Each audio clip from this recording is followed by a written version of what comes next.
I made like 100 today, but was hungry and looking real bummy today. You was bony and looking too funny today. I don't care, niggas still make change. Let's go. That's all I fucking hear, cause I got. What's going on, everybody, and welcome back to another episode of the Chat with Cheese podcast. I'm your host, Fat Cheese, and y'all already know the motto: no gimmicks, only the real. I'm so happy to be back. It felt like I haven't shot an episode in forever. We getting back to it. I had a lot going on last week. You know, NFL season back. I had a lot going on last week, so I really wasn't able to, get to everything that I wanted to last week. I was a little bit under the weather. And then, my birthday came around. You probably can hear it in my voice. I'm still a little bit getting over it. But we officially back. I'm better. The birthday over. Everything that I had going on is over with. Now it's strictly back to content. So I'm full force, full-fledged ahead. Y'all gonna get this good content. From that, y'all don't got to worry about me going on no little breaks or nothing for a minute. So y'all already know, do not forget to like and share the content. Also, do not forget to smash that subscribe button. We finally hit 100 subscribers like y'all know. We on our way to 200, so let's keep it going. This is episode 14. So as y'all know, the NFL season is back in full force. We got through week one. There was some good matchups in week one. Now, this right here, we're going to talk about, and I'm going to give my reactions to things that happened in week two and some breaking news that just came right before I started recording it. So we're going to dive into a little bit. So we're going to jump straight into it. We ain't going to wait around. So my first topic, and this a rough one for me. Yesterday was a little, I'm not even going to say it was a little rough because I tampered my expectations a little bit. But yesterday, it was a rough one for my Cowboys. My Cowboys lost to the New Orleans Saints, 44-19. The Saints blew them out the gate. The game, to me, if you watch the game, it wasn't close.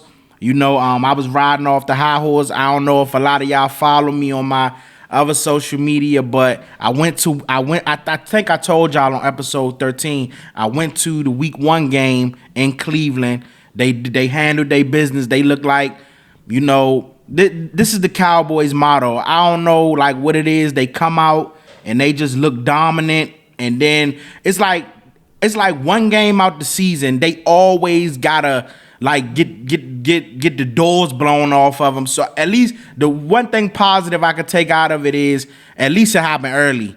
Last year it was the Cardinals. Then you had the Green Bay game in the playoffs, and then so they always have a game like this. Hopefully, this is just the early. They decided this year we gonna get it out the way early, and we don't gotta worry about it for the rest of the year. But we'll see. But we gonna dive into the game. So from my takes on the game yesterday, like I said, New Orleans came out hot. I think New Orleans just came in with a game plan. For some reason,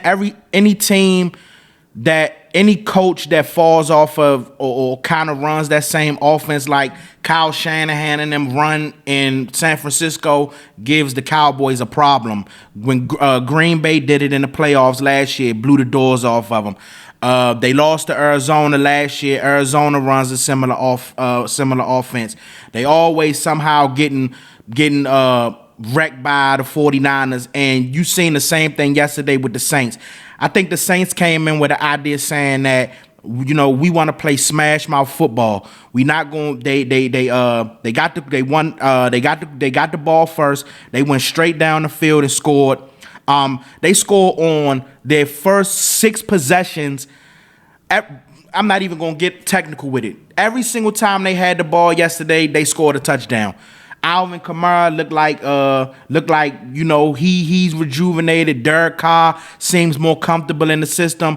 They offensive coordinator is the son of Kubiak. I can't think of his name right now off the top of my head, but the Saints, they just came in and they look dominant. I think a lot of people was thinking, because what they did to the Panthers in week one, it's the Panthers. You know what I'm saying? We ain't gonna take it that serious, but they showed you yesterday, man. The Saints is gonna be a team to be reckoned with this year. From their standpoints, Derek Carr gave you 234 yards, 2 touchdowns, 1 interception. He had a passer rating of 125, and he had a quarterback sneak touchdown.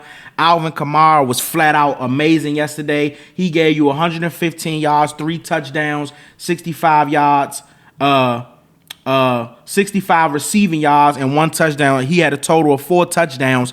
Rashid Shaheed, he gave you he had 96 yards, 1 touchdown. He had a 70-yard bomb, split 2 defenders, Malik Hooker, Donovan Wilson, split them, scored a touchdown. Chris Olave gave you 81 yards. He just was, dicing the Cowboys up, getting in between them zones and them soft spots. It was just a flat out great performance from New Orleans. I'm gonna give them credit. I'm not going to poo-poo on them and make this just about the Cowboys, what the Cowboys didn't do or how the Cowboys didn't look. I'm gonna give the Saints they props. The Saints came in with a game plan. We coming in there, we gonna be physical. We gonna play smash mouth football. We gonna run the ball down your throats, and we not gonna they didn't put Derek Carr in a situation yesterday that I felt as though where Derek Carr was comfortable the whole game. I don't even think Derek Carr dropped back to pass that much, and when he did, you had guys running wide open. They just came in with a great game plan, and I'm gonna be honest. For me, being a Cowboy fan is a little concerning because it looked like they exposed our defense. Like, I'm not gonna lie to you. If you a lot of people didn't really want to, and I was one of those guys.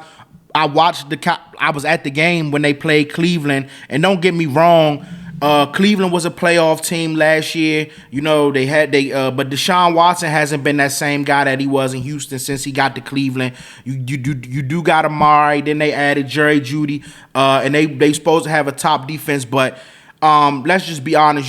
Things as years come, things change. Cleveland, I said I want to see the Cowboys against a team that's very run heavy and a team that with an elite back. How do they hold up? Because I've seen in the past them struggle with the Christian McCaffreys and Aaron Jones and things of that nature. And yesterday showed it that they still have the same problems. Because if you have an elite running back with an elite scheme that you come into the game, the Cowboys have problems with it. Every elite running back kills the Cowboys. Like, it never fails. It never fails. Alvin Kamara did what he wanted yesterday. I mean, every single time the offensive line is blowing the defensive line off the ball. They getting 5, 6, 7 yards of carry. You know what I'm saying? It was just, like I said, the Saints just came in and did whatever they want. I kind of had an idea how it was going to go. It kind of took me flashbacks of last year in the playoffs. What happened with Green Bay. They got the ball, went down the field and scored, and it's just like after that, Dak had to be perfect yesterday. And for my Cowboy fans, we gotta stop doing this. Don't get me wrong, did Dak play a great game? Absolutely not. But we gotta just stop automatically blaming everything on Dak. The defense was atrocious yesterday. Micah Parsons didn't give you anything. You had wide receivers running wide open in the secondary. You got Alvin Kamara catching screen passes, going 65, 70 yards, scoring touchdowns, splitting the defenders. Like I said, the defensive line getting blown off the ball. I'm trying to figure out, Dak scored, the offense scored, I believe it was 4 out of their first 5 possessions or something like that, even though it was field goals. But when CeeDee Lamb caught that pass and broke them tackles and took it in for a touchdown, it was a 1-possession game. It was 21-13. New Orleans literally came right back on the field and drove down and scored. So it's like Dak had to have a perfect game, and then you turn around, and then you got Jalen Brooks slipping, coming out of his cut. Dak throws a perfect ball. The receiver falls. It's intercepted. I don't understand how people are still finding a way to say it's Dak Prescott's fault they lost the game. I don't feel like, me personally, I do think with the offensive side of the ball, they need a better run game. The run game is terrible. I do believe that they need another wide receiver, a wide receiver too. I like Brandon Cooks, but I think you need another solidified, because Brandon Cooks is not really consistent enough.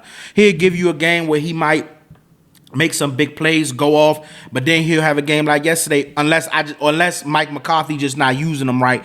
I don't know, but yesterday I couldn't look at the offense and say, yeah, it's the offense fault or Dak Prescott fault that they lost the game. Literally, the defense was getting cooked like all the Saints didn't have to punt into the fourth quarter. I mean, so I'm trying to figure out what is Dak supposed to do now besides Patrick Mahomes, because we put Patrick Mahomes up here, but name me a current starting quarterback that your defense could give up 6 touchdowns. The opposing team score on 6 straight possessions, and not field goals, touchdowns. You gave up 35 points in the first half. Tell me any current quarterback that besides Patrick Mahomes that you feel like they could win like in a situation like that. Dak had to be perfect yesterday. He had to be perfect, and even him being perfect probably wouldn't have been enough. Like I said, they gave up 35 points in the first half. I mean, so it's only so much he can do, and then once he throw the interception, it's like you playing behind the 8 ball all the time, the whole game. But let me go ahead and read off the Cowboys stats from yesterday. Dak Prescott gave you 293 yards, 1 touchdown, 2 interceptions. He was sacked 3 times. Look at the combined. Look at the running back. This is what I said the concern was with the running game. Rico Dowdle gave you 30 yards. Zeke gave you 16. Deuce Vaughn gave you 11. That's all the running backs total. But I mean, the Saints put you in such a bad position to where you couldn't even run the ball. They couldn't even you couldn't run the ball. Because you look up, you already down 15, 16 points. So you behind the 8 ball, so you can't really run the ball for real. CD gave you 90 yards with a touchdown. You know, CD gonna do his thing. But outside of CD, this is why I said I do feel like that they need to maybe look into possibly bringing in another wide receiver or seeing, because other than with Jake Ferguson not playing, once CD is done, I mean, once they find a way to take CD out the game or double team or whatever the case may be, you have literally nobody outside of Jake Ferguson, and like I said, Brandon Cooks every now and then to step up. Jalen Tolbert, he's really been underwhelming since coming out of college. And then you got Jalen Brooks. Like I said, after that situation happened yesterday where he failed I didn't want him seeing the field no more anyway. But they gotta find something. They gotta find some other option besides CD and Jake Ferguson. Well, Jake Ferguson was hurt. They got to find some other option, or find you other guys got to step up and make plays. It's just that simple. Because other than that, if you don't have a run game and they can't throw the CD, then you got a problem. That's a problem. So I would like to see the rookie Flournoy get some burn next week against Baltimore, and I also would like to see Dalvin Cook. We brought in Dalvin Cook. He been on the practice squad. He hasn't been elevated. I'm sorry. I'm done with the Deuce Vaughn experiment. It was cool and all that while it lasted with his dad drafting him and all that, but I'm cool on that. We trying to win games. Like I said, I mean, you got Zeke and you got Rico. I never really considered Rico to be a number one, a running back 1 type.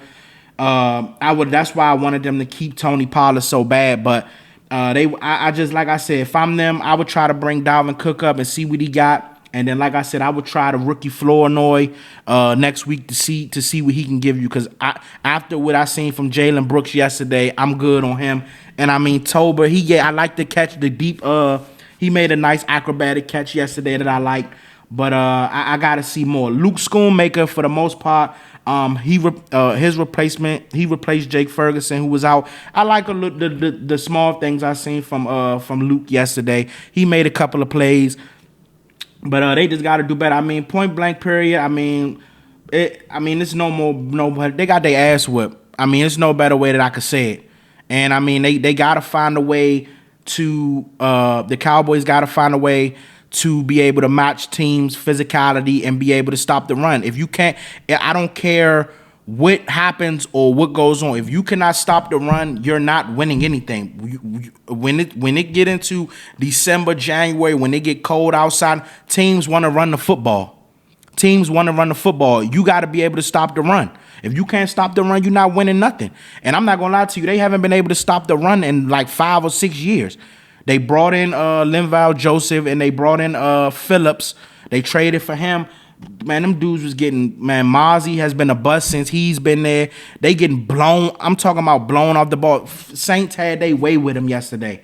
Absolute way with him yesterday. And I just feel like y'all got to get it together. And now you got Lamar Jackson and Derrick Henry coming to town. So you better find a way to fix it quick. I'm not really gonna blame Mike Zimmer.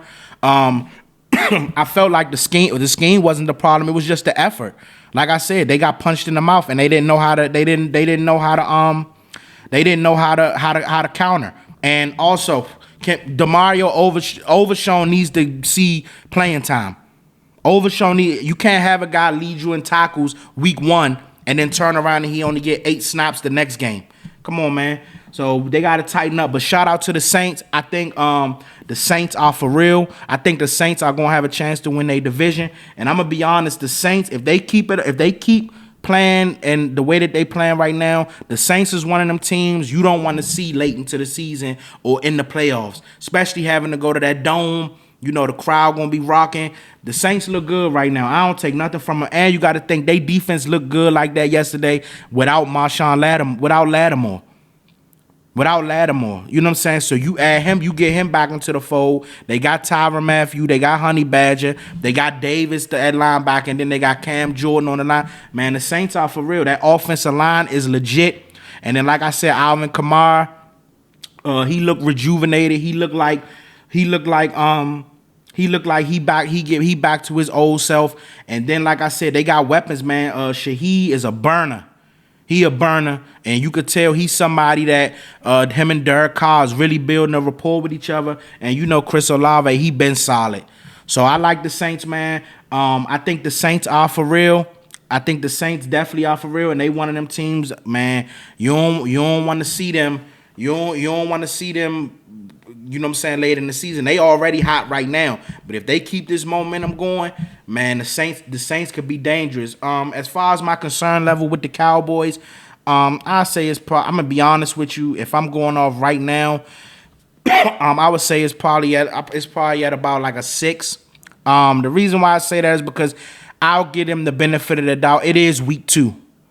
So you know what I'm saying, they do have time to change and, you know what I'm saying, adjust. But I'm going to be honest with you. The reason why it's kind of that high already in week 2 is because, I mean, you got to show me. We've seen over the past couple of years that your inability, a team that comes in there and wants to play physical and that has an elite running back, we've seen what they have been able to do to this Cowboys defense. So until you show me that your ability, that you're going to be able to stop the run consistently and be able to have an answer to this Shanahan, to this offense, to this particular offense, then I mean, right now, I'm gonna be honest with you, I'll be a little concerned, but I'm gonna give them a benefit of the doubt. So right now, I would say my concern level is about at a 6. I'm gonna see how they respond against Baltimore. This is a test. I don't care that Baltimore's 0-2. They still got an elite. They still got Lamar Jackson. They still got Derrick Henry. So we'll see. So right now I'm about at a 6 with the Cowboys. And like I said, I do believe the Saints are for real. Moving on to my next topic. So yesterday, we seen it was the Chiefs versus the Bengals AFC Championship rematch from not last year, but the couple years prior. Y'all know when the Bengals went to the Super Bowl. And it was a hell of a game. It was a hell of a game. Joe Burrow and Patrick Mahomes was dueling. You already know Joe Burrow. When it's like when he played Kansas City, he turned up to another notch. But late in the game, the Bengals were driving, and Jamarr Chase, and this was really my first time seeing and watching Jamarr Chase. I don't know if he was upset about the hip drop tackle, or was it a face or something, but he got up and he was real animated with the ref, and he had to be pulled away. Joe Burrow had to step in. Now it's a clip going around. You seen him and Joe Burrow going back and forth. The ref gave him an unsportsmanlike conduct. Him and the ref going back and forth. He go over to the sideline, slam the helmet.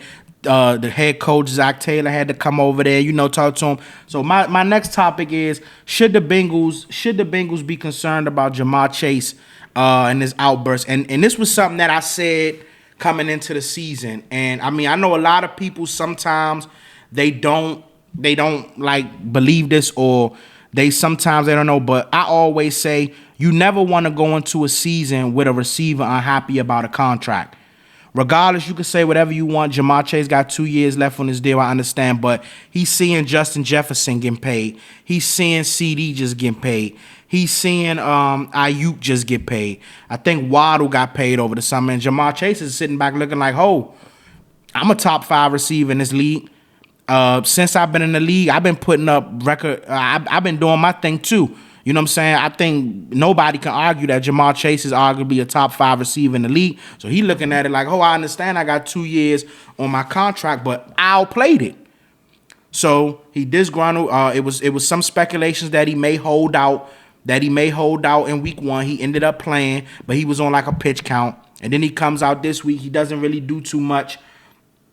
And then, honestly, he gets the unsportsmanlike conduct penalty, and actually that possibly could have stopped the scoring drive for Cincinnati, where they could have put the nail in the coffin, because Cincinnati was really supposed to win that game. I seen people going back and forth. Was it a PI? Was it safe? I believe it was a pass interference late in the game. But we talking about before that. But if I'm the Bengals, I'm gonna be honest with you. My concern level with that would be a little high, because one, we've never seen that from Jamarr Chase before, and you know him and Joe Burrow, they coming from college together. You know, LSU, the friends, and just you don't. I'm gonna be honest. It looked kind of divish. Yesterday. But I understand. It's frustration. You got, you know what I'm saying. They losing. You in Kansas City. You know what I'm saying? I think he was upset about the hip drop tackle, because it's a possibility he could have got hurt. The man fighting for a contract, trying to get a contract, and then you got a corner door. But that's what happened when you out there in the field. You know what I'm saying? But I think it's a little frustration. Like I said, you never want to go into a season with guys not happy about their contract. It was rumors going around that T. Higgins is out right now for the Bengals. They saying that he could be faking it. And it's a lot of, you know what I'm saying? You don't want that. And then, you know what I'm saying, now it's looking like, oh yeah, you pouting and you not. It was kind of strange for me yesterday, because like I said, I've never seen that from Jamarr Chase. He always seemed like one of them guys, always smiling. You know what I'm saying? Not that type. I just think it's a lot right now. Now the Bengals are on 2, but the Bengals are known to have a slow start. But this right here looks different. I mean, week 1, you lose to the Patriots, who a lot of people thought, you know what I'm saying, what was going to be one of the worst teams coming into the year. And don't get me wrong, they battled like hell yesterday against Kansas City. They battled like hell. I thought they was going to win the game. Like I said, Patrick Mahomes pulling tricks, end up taking them down the field. You had the pass interference called on 4th down. They ended up going to kick the field goal and winning by 1 point.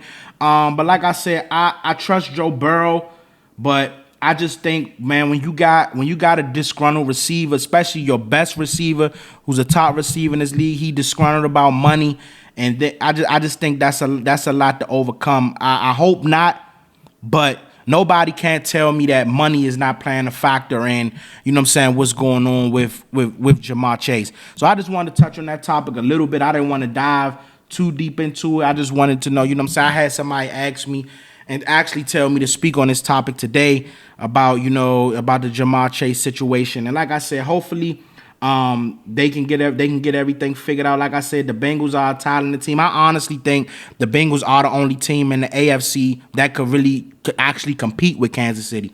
You seen it yesterday. They was going blow for blow with them. It went down to the wire. And Kansas City only went off a field goal. So I think if the Bengals can get everything together, I think the Bengals could compete in the AFC and actually give Kansas City a run for their money. But they got to get Jamarr Chase under fold. Jamarr, you got to, you know what I'm saying, get your emotions and stuff in check. I know you got the money situation going on. You felt like you was misled by the organization. Then you going out in the field and then the ref. It's a lot. I know. But like I said, hopefully they get everything together. T. Higgins can get healthy. They can come out there, because, like I said, I think the Bengals can give Kansas City a run for their money in the AFC. Moving on to my next topic, and my next topic is, how should Bears fans feel about the slow start from Caleb Williams? And this right here is a subject that I thought about a lot today. And I'm going to be honest, I'm going to give Caleb Williams some grace. He a rookie. You got to understand, when you're the number one draft pick, you're not just you're getting drafted to the previous worst team, the worst team in the league that previous year, and actually that previous year. So, you know what I'm saying? Like I said, I'm going to give him some grace. It's been rough. It's been rough. My thing for Caleb Williams is, and I think he has to understand, first and foremost, the offensive line is bad. He was sacked 7 times yesterday. But that Houdini stuff is not going to work in the NFL. All that running around and holding on to the ball and thinking you going to make guys miss and woody whoop and still be able to make an amazing. This is not college, bro. These are professionals. These are guys that are playing for mortgages. They playing for their family. Like, it's different. They faster. They stronger. All that stuff you doing is not going to cut it in the NFL. Now, granted, they was missing Keenan Allen yesterday, but still, I mean, week 1, he had 93 yards with a 55.7 passer rating. And then yesterday, he had 174 yards with 2 interceptions. But like I said, he was sacked 7 times with a 51 passer rating.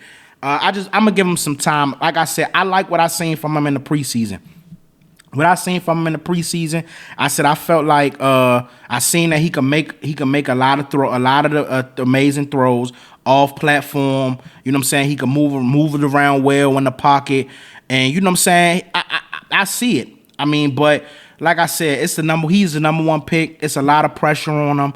You know what I'm saying? You got a lot of people that's trying to find reasons not to like him, but. Like I said, I think if you just got to give them some time. The Bears was the worst team. They got things they got to work on. The offensive line stinks.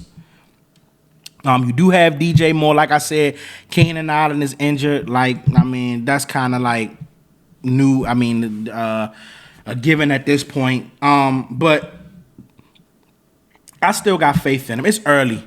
Like I said, it's week 2. He still got a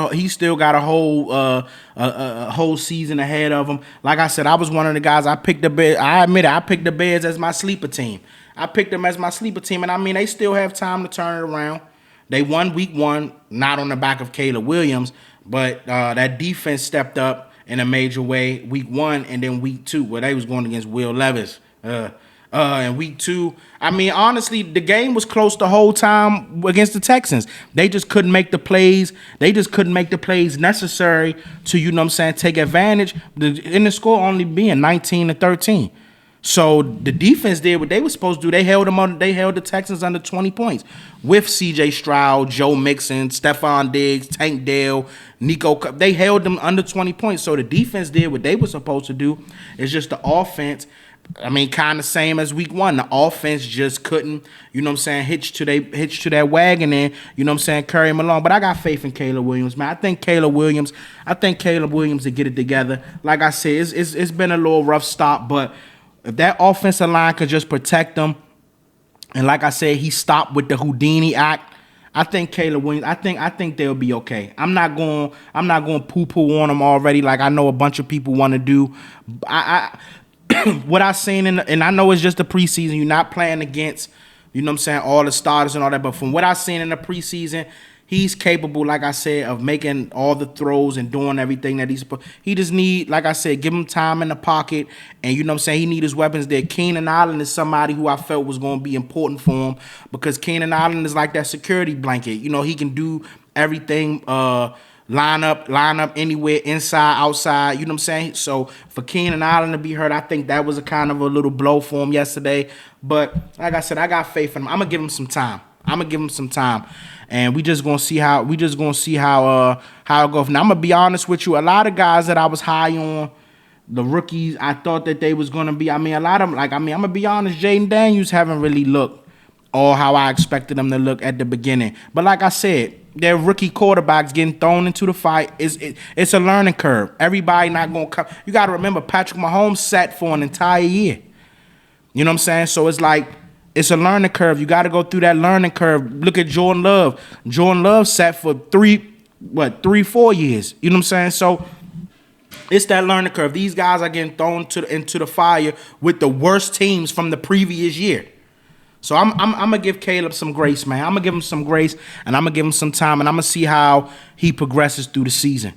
moving on to my last and final topic, and this is breaking news that actually came to me like right before I started shooting. But the Panthers announced that they are going to bench not this pat, but the year last year's number 1 overall pick, Bryce Young, and they're gonna go ahead and start Andy Dalton as their starting quarterback. And I just wanted to give my thoughts on it. I don't like the move by the Panthers. I think one, it's a confidence killer. And I just think, like I said, it's the same thing that I said for Caleb Williams. You got to understand, man, the Panthers are a bad football team. It's just point blank period. They can't stop anybody, and they don't have the offensive talent. They don't have the offensive talent to do anything. Bryce Young, you got to understand, Bryce Young is coming from Alabama, a system where he's playing with the top, he's playing with the top guys. He gets drafted to Carolina. First and foremost, it was a tug and pull whether he was going to be the first, between him and C.J. Stroud. Was he going to be the first pick or not? You go to Carolina. His best receiver last year was Adam Thielen. They were trash. The defense was trash. It's the same. And then you turn around this year, and nothing really changed. You brought him in the wide receiver from South Carolina, Leggett. Hopefully I'm pronouncing his name right, but they don't have any weapons. And you got to think. It's rough. I just don't like. And then I seen later on the headline saying that he was shocked. He didn't know anything about it. I just don't like the move. It kind of reminds me of like Justin Fields, because that could be a confidence killer for a guy. Trey Lance, for an example, when you draft these quarterbacks high. And this is for the teams, and when you draft these quarterbacks high, you got to know how to develop them. You can't just draft them, think I'm gonna throw them out to the fire and expect overnight success or expect for them guys to do. You got to understand, you got to build the team to their strengths, and you got to build the team to what they succeeded at when they were in college. You gotta make that these guys strong points. I don't feel like Bryce Young has been put in a position to succeed in Carolina. I don't think so. Andy Dalton is not changing that. He's gonna come in and they're still gonna be sorry. So I think, not trying like let's be realistic here for a second. Nobody in the world thought Carolina was gonna do anything this year. Nobody. So I don't understand making a move to Andy Dalton. That's not going to change the trajectory of the Panthers. You guys still going to be trash. I'm not being funny, but you just are. You still going to be trash. Let Bryce Young take his lumps and bruises, and build the team around him to where then you finally can surge and finally start to see progression. In the team. You can't expect a sorry ass. Y'all was sorry before y'all got him. And then y'all get him and expect him to change the entire fortune of the franchise. It don't work like that. So I just don't like the idea of benching them after two games. And then that's shameful on the Panthers if it wasn't communicated to them. Because that could be such a confidence killer. For a young guy. Like I said, he already have the pressure of being a number 1 pick. The city's on it, the city of shot, they on his back. It's hard. Look at Baker Mayfield. He was the number 1 pick in Cleveland. He went through all that stuff. People trashing him and all that.